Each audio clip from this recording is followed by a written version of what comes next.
ఇప్పుడు మూడో అంశాన్ని మనం ధ్యానిస్తున్నాం. ఏంటి ఆ మూడో అంశం అనంటే, నీ చెయ్యి నాకు తోడుగా ఉండ దయచేసి. దేవునికి స్తోత్రం. ఇది మూడవ అంశం. మరి సమయం మనకి ఎక్కువగా లేదు కనుక దేవుని చిత్తమైతే మరొకసారి మీ మధ్యకు వచ్చినప్పుడు నాలుగో అంశాన్ని మీకు చెప్పే ప్రయత్నం చేస్తాను. ఈ రోజు మనం మూడో అంశాన్ని మనం ధ్యానిద్దాం. ఎబ్బేజు ప్రార్థన చేస్తున్నాడు, దేవా నీ చెయ్యి నాకు తోడుగా ఉండ దయచేయము. ఎబ్బేజు ఏం కోరుతున్నాడు అనంటే, ప్రభువా నీ చెయ్యి నాకు తోడుగా ఉండాలి. నీ చెయ్యి నాకు తోడుగా ఉంటే చాలు నాయనా, నేను ధైర్యంగా ఉంటాను. నన్ను ఎప్పుడు కూడా వదిలిపెట్టి వెళ్ళకు నాయనా. నీ చెయ్యి నాకు ఎప్పుడు కూడా తోడుగా ఉండ దయచేయి ప్రభువా అని ఎబ్బేజు దేవునికి ప్రార్థన చేస్తున్నాడు. దేవునికి స్తోత్రం కలుగును గాక. నిజమేనండి. మన అనుకునేవారు, నా అనుకునేవారు, నీకు తోడుగా ఉంటాను అనుకునేవారు, నీకు నేనున్నాను అని నన్ను మాటనిచ్చిన వారు, చెయ్యినిచ్చిన వారు చెయ్యి వదిలిపెట్టి వెళ్ళిపోయిన సందర్భాలు మన జీవితంలో చాలా తెలుసు. అందుకనే ఒక మాట అంటూ ఉంటారు అందరూ, అంటే మాట ఇచ్చారండి కానీ హ్యాండ్ ఇచ్చేసాడండి. హ్యాండ్ ఇచ్చేయడం అంటే మాట మార్చేసాడు. నీకు సహాయం చేస్తానని చెప్పిన వ్యక్తి తర్వాత ఉన్న పరిస్థితుల్లో ఆ సహాయాన్ని చేయలేక హ్యాండ్ ఇచ్చేసేటటువంటి, అనగా తోడుంటానని చెప్పి తోడుగా లేని పరిస్థితుల్లో మన జీవితాల్లో ఎంతో మందిని మనము చూసాం.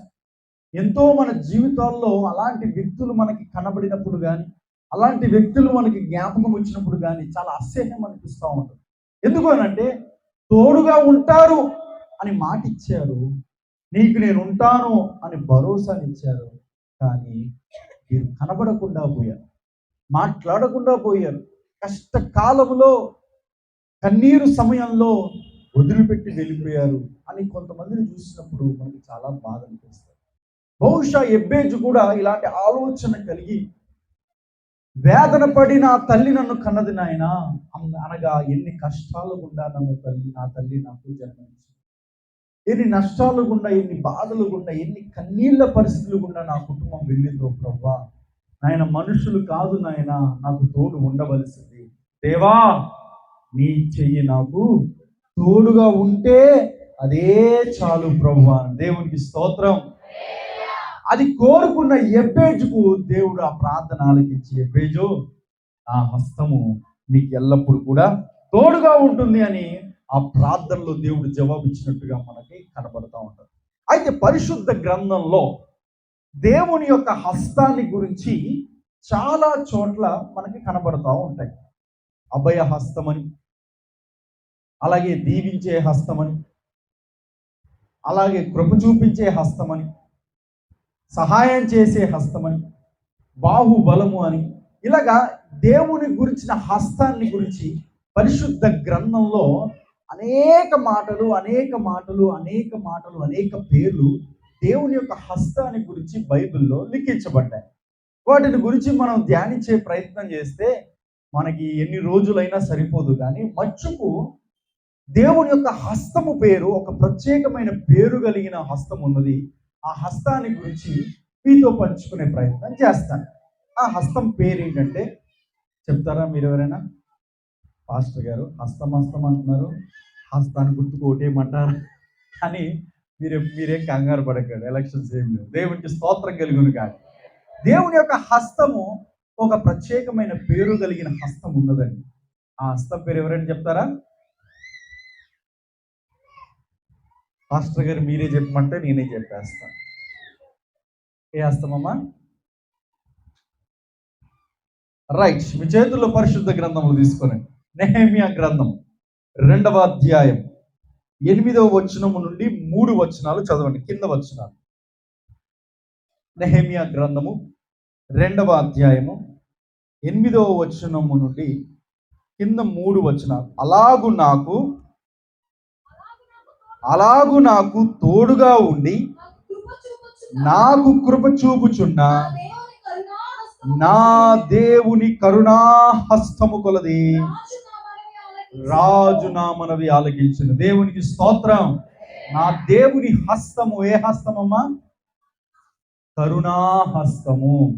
కరుణగల హస్తము. నెహెమ్యా గ్రంథము ఒక ప్రత్యేకమైన గ్రంథం. మందిర నిర్మాణానికి ఉపయోగపడేటటువంటి అద్భుతమైన గ్రంథం నెహెమ్యా గ్రంథం.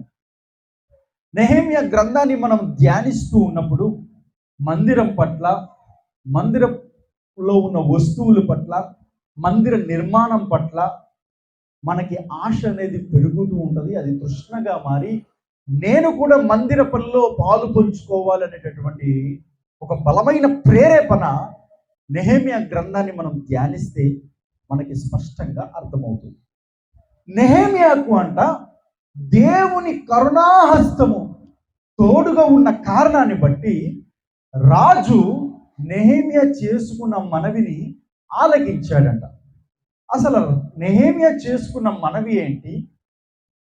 నెహెమ్యా చేసుకున్న మనవిని రాజు ఆలకించి నెహెమ్యాకు చేసింది ఏంటో మనం ఈ నెహెమ్యా గ్రంథంలో కొన్ని వచనాలను ధ్యానిస్తూ ఈ యొక్క వాక్యాన్ని మనం నేర్చుకునే ప్రయత్నం చేద్దాం. ఈ చేతుల్లో పరిశుద్ధ గ్రంథములు తీసుకొని నెహెమ్యా గ్రంథము 1వ అధ్యాయము 3వ వచనం. వారు చెరపట్టబడిన వారిలో శేషించిన వారు ఆ దేశములో బహుగా శ్రమను నిందను పొందుచున్నారు. మరియు యెరూషలేము యొక్క ప్రాకారము పడద్రోయబడినది, దాని గుమ్మములను అగ్ని చేత కాల్చబడినవని నాతో చెప్పిరి. ఈ మాటలు వినినప్పుడు నేను కూర్చుండి ఏడ్చి కొన్ని దినములు దుఃఖముతో ఉపవాసముండి ఆకాశమందలి దేవుని ఎదుట విజ్ఞాపన చేసింది. చాలండి, దేవునికి స్తోత్రం. రైట్, ఇక్కడ మనం నెహెమ్యాను మనం చూస్తూ ఉన్నాం. నెహెమ్యా ఒక రాజు దగ్గర పానదాయకుడిగా పనిచేస్తున్నాడు. అది మనకి మొదటి వచనము, 1వ అధ్యాయము 11వ వచనము చివరి లైన్ మనం ఆలోచన చేసినట్లయితే చూసినట్లయితే, నేను రాజునకు గిన్నె అందించువాడనై యుంటిని అనగా నెహెమ్యా ఆ రాజు పేరు అని అంటే అర్థహషస్త అనేటటువంటి రాజు దగ్గర పానదాయకుడిగా పనిచేస్తున్నాడు. ఆ రోజులలో రాజు దగ్గర పానదాయకుడు అని అంటే చాలా హై సెక్యూర్డ్ ఆఫీసర్, చాలా ఇంపార్టెంట్ ఆఫీసర్, చాలా నమ్మకమైన ఆఫీసర్. అలాంటి వ్యక్తుల్ని రాజు దగ్గర పానదాయకుడుగా, భక్షకారులుగా రాజు అపాయింట్ చేసుకుంటారు. వారు ఎంత నమ్మకమైన వారు అనంటే రాజు తర్వాత నమ్మే వ్యక్తి ఎవరైనా ఉన్నారంటే పానదాయకుడై ఉండాలి అని అంత నమ్మకమైన వారిని అపాయింట్ చేసుకుంటారు ఈ పానదాయకుడిగా. అనగా రాజుకు ద్రాక్షారసము కావాల్సి వచ్చినట్లయితే ఈ పానదాయకుడు వెళ్ళి ద్రాక్షారసం అందించారు. రాజుకు ఏదైనా అత్యవసరమైన ఆహారము పానీయాలు అవసరమైనట్లయితే ఈ పానదాయకుడే దాన్ని టేస్ట్ చేసి రాజుకు అందించారు. రాజు చనిపోవాలి అంటే ఈజీ మార్గం ఏదైనా ఉన్నదంటే విషం కలిపేస్తే ఇచ్చేస్తే చనిపోతారు. కాబట్టి రాజు దగ్గర చాలా నమ్మకమైన వ్యక్తులను అపాయింట్ చేసేవారు. ఇలాగ నెహెమ్యా పానదాయకుడిగా పనిచేస్తున్నాడు. అయితే ఇజ్రాయేలీలు యెరూషలేము యొక్క పట్టణము పాడైపోయింది, అగ్ని చేత కాల్చివేయబడింది. నెబుకద్నెజరు అనేటటువంటి రాజు, బబులోను రాజు వచ్చి యెరూషలేము పట్టణము, ఆ పట్టణమునకు చుట్టూ ఉన్న ప్రాకారములను, మందిర గోడలను, తలుపులు అన్నీ కూడా కాల్చివేశాడు, దహించి వేశాడు. దాంట్లో ఉన్న వ్యక్తులను కూడా చెరపట్టుకొని తీసుకుని వెళ్ళిపోయాడు. ఇది మనకంతా కూడా ముందున్న గ్రంథాలలో మనకు కనబడుతూ ఉంటుంది. తర్వాత అనేక సంవత్సరాలు గడిచిపోయాయి, కానీ ప్రాకారము చుట్టూ కూడా గోడ అలానే కూల్చివేయబడి ఉంది.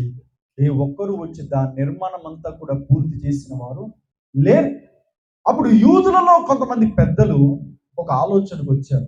ఏంటంటే, ఫలానా రాజు దగ్గర మన నెహెమ్యా పనిచేస్తున్నాడు కదా, అసలు మనకు వచ్చిన ఈ కష్టము, మన పట్టణముకు వచ్చిన ఈ బాధ, ఈ వేదన ఒకసారి వెళ్ళి మన నెహెమ్యాకు చెప్పుకుందాం అని చెప్పేసి యూదులలో ఉన్న కొంతమంది పెద్దలు వచ్చి నెహెమ్యాకు చెప్పారు, అయ్యా మన పట్టణం పరిస్థితి ఇది, మన మందిర పరిస్థితి ఇది.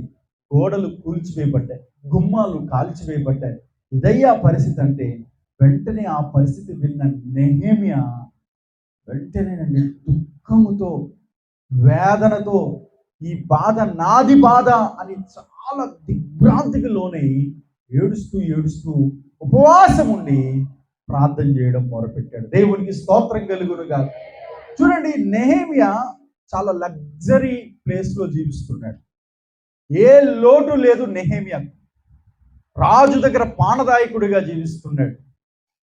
ఏ అవసరత, ఏ లోటు లేకుండా హాయిగా జీవిస్తూ ఉంటే ఈ యూదుల్లో ఉన్న కొంతమంది పెద్దలు ఆ బాధను తెలియజేసినప్పుడు, మీరెందుకు వచ్చారు నా దగ్గరికి, వెళ్ళిపోండి అని చెప్పలా. నేను ఎప్పుడైనా మీ దగ్గర కలుస్తాను అని చెప్పలా. వెంటనే ఆ బాధ విన్నాడు. ఇది నా బాధ అని చెప్పి గ్రహించాడు. ఇది నా దుఃఖము అని గ్రహించాడు. నా పట్టణానికి, నా ప్రజలకు, నా ప్రాంతం వారికి ఇలా జరిగింది అని అంటే, ప్రాకారాలు కూలిపోయాయంటే ఇది నా బాధ అని చెప్పేసి కన్నీరు మున్నై ఏడుస్తూ ఉపవాసంలో ఉండి ప్రార్థన చేయడానికి తీర్మానం తీసుకున్నాడు. నిజంగా ఇది గొప్ప ఆత్మీయత. మన జీవితాల్లో కూడా మన మన అన్నవారు, మన కన్నవారు, మన బంధువులు, మన స్నేహితులు, మన రక్త సంబంధికులు, లేకపోతే మనకు తెలిసిన వారికి కష్టం వచ్చినప్పుడు మనం నవ్వకూడదండి. బాగైంది అని చెప్పి హేళనగా మాట్లాడకూడదు, చాడీలు చెప్పకూడదు, ఇంకా ఒకటికి 2-3 మాటలు వేసి వారిని అవమానపరచకూడదు. వారి కోసం మనం సహాయం చేయనైనా చేయాలి, లేకపోతే ప్రార్థనైనా చేయాలి. నెహెమ్యా చాలా ఉన్నతమైన స్థితిలో ఉన్నప్పటికీ ఆ బాధ తన బాధ అని గ్రహించాడు. ఆ కష్టము తన కష్టము అని గ్రహించాడు. నేను కూడా ఏదో ఒకటి చెయ్యాలి, అంతకన్నా ముందు నా దేవునికి కన్నీళ్లతో ఉపవాసం ఉండి ప్రార్థన చేయాలి అని తీర్మానం తీసుకున్నాడు. దేవునికి స్తోత్రం కలుగును గాక. దయచేసి గమనించండి, ఇటీవల కాలంలో గడిచిన వారం క్రితం మనం విజయవాడ పట్టణాన్ని గురించి మనం వింటూ ఉన్నాం, ఫోన్లలో, యూట్యూబ్లలో చూస్తూ ఉన్నాం. నిజంగా అలాంటి పరిస్థితి మనకు రాలేదు, అలాంటి కష్టము మనకు రాలేదు, అలాంటి నష్టం, ఎంతోమంది నష్టపోయారు, అలాంటి నష్టము మనకు రాలేదు. మరి అలాంటి కష్టంలో ఉన్నవారికి, నష్టంలో ఉన్నవారికి, వేదల్లో ఉన్నవారికి, నీళ్లు నిండా మునిగిపోయి ఆస్తినంతా నష్టపోయిన వారికి మనం చేయవలసింది ఏంటంటే మొదటిగా ప్రార్థన చేయాలి. దేవునికి స్తోత్రం కలుగును గాక. అదే అలాంటి కష్టంలో మన కుటుంబ సభ్యులు ఉంటే మనం ఎంత బాధపడతామో, అలాగే వారందరి కోసం మనం ఖచ్చితంగా ప్రార్థన చేయాలి.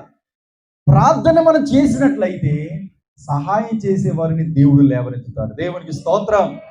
మన దగ్గర చేసే సహాయం కొన్ని పరిస్థితుల్లో ఉండదు, లేకపోతే మనం చేసేటటువంటి సాయం కొంచెమే ఉంటుంది. కానీ మనం చేసే ప్రార్థన ఉంటుంది చూసారా, అది బహుశక్తి కలిగిన.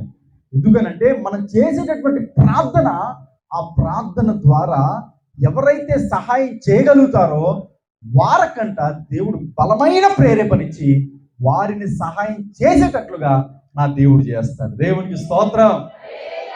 అందుకనే ఈరోజు విజయవాడ అనేటటువంటి పట్టణంలో ఆ వరద నీటితో మునిగిపోతే గవర్నమెంట్ ఒక 5% చేస్తే సహాయం, మిగతా పర్సెంట్ అంతా కూడా ఒక 90-80% స్వచ్ఛంద సంస్థలు వచ్చి వారికి ఆహారాన్ని, వారికి ఆహార పొట్లాలను, వారికి వస్త్రాలు, ఎంత సహాయం చేయగలరో అంత సహాయం చేస్తూనే ఉన్నారు. ఆ ప్రేరేపణ ఎవరిచ్చారు? దేవుడిచ్చాడు. దేవునికి స్తోత్రం. చాలా మంది సహాయం చేసేవారిని గొప్పవారుగా అంటారు. నేనేమంటానంటే, ఆ సహాయం చేసే మనసునిచ్చిన నా దేవుడు గొప్పోడు. దేవునికి స్తోత్రం. ఆ సహాయం చేసే మనసు నా దేవుడు ఇవ్వకపోతే ఒక్క రూపాయి కూడా ఇవ్వడండి. ఇవ్వగలుగుతాడా? ఒకరొక సహాయం చేస్తున్నారంటే ఆ సహాయం చేసేటటువంటి మనసు నా దేవుడు ఇస్తున్నాడు. దేవునికి స్తోత్రం. ఇప్పుడు నెహెమ్యా అదే గ్రహించాడు. ప్రార్థన చేయాలి అని ప్రార్థన చేయడం మొదలుపెట్టాడు. నేను ప్రార్థన చేయడం మాత్రమే కాదు అని చెప్పేసి ఒక తీర్మానం కూడా వచ్చాడు. ఎంతకాలం ప్రార్థన చేశాడంటే, అధ్యాయం మనం లోతుగా ధ్యానిస్తే సుమారు 120 రోజులు ప్రార్థన చేశాడు. 120 రోజులు ఉపవాస ప్రార్థన చేసిన తర్వాత ఇప్పుడు రాజు దగ్గరికి వెళ్ళి నేను పర్మిషన్ అడగాలి. రాజా, నాకు పర్మిషన్ ఇవ్వండి, నేను మా ప్రాంతానికి వెళ్ళి ఆ పడిపోయిన, కూలిపోయిన ప్రాకార స్థలములన్నీ కూడా నేను చూసి నేను ఏదో ఒకటి నేను చెయ్యాలి అని ఆశతో రాజు దగ్గర ఆ మనవి నేను ఎలాగైనా తీసుకోవాలని 120 రోజులు ఉపవాస ప్రార్థన చేశాడు. సర్వసాధారణంగా రాజు దగ్గర పానదాయకులు ఎవరైనా ఉన్నట్లయితే వారు ఉపవాసం ఉండకూడదు. వారు చాలా చురుకుగా ఉండాలి, వారు చాలా సంతోషంగా ఉండాలి, వారి ముఖం చాలా తేజస్సుగా ఉండాలి. ఎందుకు అనంటే రాజు దగ్గర ఉన్నారు కాబట్టి వారు ఎప్పుడైతే చాలా తేజస్సుగా ఉంటారో రాజు మనసు కూడా చాలా బాగుంటుంది. ఇప్పుడు రాజు దగ్గర అనారోగ్యంతో ఉన్నవారు, తుమ్ముతున్నవారు, దగ్గుతూ ఉన్నవారు, ముక్కును చీరుతూ ఉన్నవారు వచ్చి రాజా జ్యూస్ తీసుకో అంటే ఎలా ఉంటుందండి? ఆ జ్యూస్లో ఎన్ని తుమ్ములు తుమ్మాడు, ఎన్ని దగ్గులు దగ్గాడు అని చెప్పేసి సెక్యూరిటీ ఫోర్స్ రాజు దగ్గర రానివ్వరు. కానీ నెహెమ్యా ఆనదాయకుడిగా ఉంటూనే అవసరమైతే నేను అనారోగ్యమైన పర్లా, అవసరమైతే నా ఉద్యోగం పోయినా పర్లా, అవసరమైతే నా ఈ పోస్ట్ పోయినా పర్లేదు, కానీ ఉపవాసం ఉండి ప్రార్థన చేయాలని చెప్పేసి తన కొరకు ఉపవాసం ఉండలేదండి, తన ప్రజల కొరకు ఉపవాసం ఉన్నాడు. దేవునికి స్తోత్రం. తన కొరకు ఉపవాసం ఉండలేదండి, తన యెరూషలేము పట్టణము కోసం ఉపవాసం ఉండి ప్రార్థన చేశాడు. ప్రార్థన చేసిన తర్వాత రాజు దగ్గరికి వచ్చినప్పుడు రాజు నెహెమ్యాను 120 రోజులు అయిన తర్వాత చూసి, నెహెమ్యా నువ్వంతా బాగానే ఉన్నావు కదా, నువ్వు బాగానే కనబడుతున్నప్పటికీ నీ లోపల చాలా నువ్వు దుఃఖముతో ఉన్నావు నెహెమ్యా అని వెంటనే రాజు పసిగట్టగలిగానే అప్పుడు నెహెమ్యా అంట, రాజా నిజమే రాజు, నేను దుఃఖముతో ఉన్న కారణం ఏంటంటే నా పట్టణము నా ప్రజల పరిస్థితి ఏమాత్రమూ బాగోలేదు నాయన. నీ సెలవైన ఎడల మీరు సెలవిస్తే నేను వెళ్ళి నా పట్టణ ప్రజల పరిస్థితిని, ఆ యెరూషలేము కూలిపోయిన ప్రాకారము కూలిపోయిన పరిస్థితిని నేను చూస్తాను రాజా అని చెప్పగానేనండి వెంటనే రాజు మనవి ఆలకించాడు. ఒకసారి మనం అది చూద్దాం. నెహెమ్యా గ్రంథం 5వ వచనం. రాజుతో నీ సముఖమందు నేను దయ పొందినెడలా నా పితరుల సమాధులను పట్టణమును తిరిగి కట్టునట్లుగా నన్ను యూదా దేశమునకు పంపుడని వేడుకొనుచున్నానని నేను మనవి చేసింది. దేవునికి స్తోత్రం. మనవి చేసుకుంటున్నాడు. అప్పుడు రాజు వెంటనే నెహెమ్యా మనవిని విని, నెహెమ్యా నీకెందుకు, నేను నీకు తోడుగా ఉన్నాను కదా, వెళ్ళు అంటాడు. రాజు మనవి ఆలకించడం మాత్రమే కాకుండా అక్కడ పక్కన రాణిగారు కూడా ఉన్న టైంలో వెంటనే నెహెమ్యా కూడా ఇంకొకటి మాట అడుగుతాడు. రాజా మీ దగ్గర నుండి నేను వెళ్తున్నాను నాయన మా ప్రాంత ప్రజలకి, మీ దగ్గర నుండి వెళ్తున్నాను నాయన మా యెరూషలేము పట్టణానికి, పుట్టి చేతులతో వెళ్తే ఏ బాగుండదు నాయన, ఆ పట్టణ ప్రాకారాలు కట్టడానికి కావలసిన దూలములు, కావలసిన పనిముట్లన్నీ కూడా మీ సెలవైన ఎడలా అవి దయచేయి ప్రభువా, అవి దయచేయి రాజా అని మరలా నెహెమ్యా మొరపెట్టుకున్నప్పుడు అండి రాజు నెహెమ్యాకు ఏది కావాలో అవన్నీ కూడా ఫ్రీగా ఇచ్చేసారండి. దేవునికి స్తోత్రం. తర్వాత మీరు చదువుకోండి, అడవులకు అధికారైన ఆసాపుకు తాకీదు ఇయుడని రాజుగారు ఆజ్ఞాపించినప్పుడు అడవులలో చాలా ఇంపార్టెంట్ అని కలిగిన దూలములు అన్ని సమస్తాన్ని కూడా రాజు నెహెమ్యాకు ఫ్రీగా ఇచ్చి పంపించగానే నెహెమ్యా ఆశ్చర్యపోయి ఈ మాట అంటున్నాడు. ఏంటో తెలుసా? అలాగూ నాకు తోడుగా ఉండి నాకు కృప చూపుచున్న నా దేవుని కరుణాహస్తము కొలది రాజు నా మనవి ఆలకించడు. దేవునికి స్తోత్రం. రాజు నాకు పర్మిషన్ ఇచ్చాడంటే, రాజు నాకు మందిర ప్రాకారములు కట్టడానికి దూలములు ఇవన్నీ అవసరమైన అన్ని కూడా దయచేసాడంటే రాజుకు దేవుడిచ్చిన ప్రేరేపణ, నా దేవుని యొక్క కరుణాహస్తము నాకు తోడుగా ఉన్నది కారణాన్ని బట్టే రాజు నాకు ఇవన్నీ దయచేశాడని నెహెమ్యా దేవుని యొక్క కరుణాహస్తాన్ని, గొప్పతనాన్ని తెలియజేస్తున్నాడు. దేవునికి స్తోత్రం. ఏ నెహెమ్యాకైతే దేవుని కరుణాహస్తము తోడుగా ఉన్నదో ఆ దేవుని కరుణాహస్తము కూడా మనకు తోడుగా ఉండును గాక. ఆమేన్. మన దేవుని హస్తము కరుణాహస్తము. ఆ మన దేవుని హస్తమైన కరుణాహస్తం మనకు తోడుగా ఉంటే మనకు ఎక్కడ సహాయం కావాలో, ఎవరి ద్వారా సహాయం రావాలో, ఎవరి ద్వారా ఏవేవి మనకు కావాలో అవన్నీ దేవుడే మనకు దయచేస్తాడు. దేవునికి స్తోత్రం.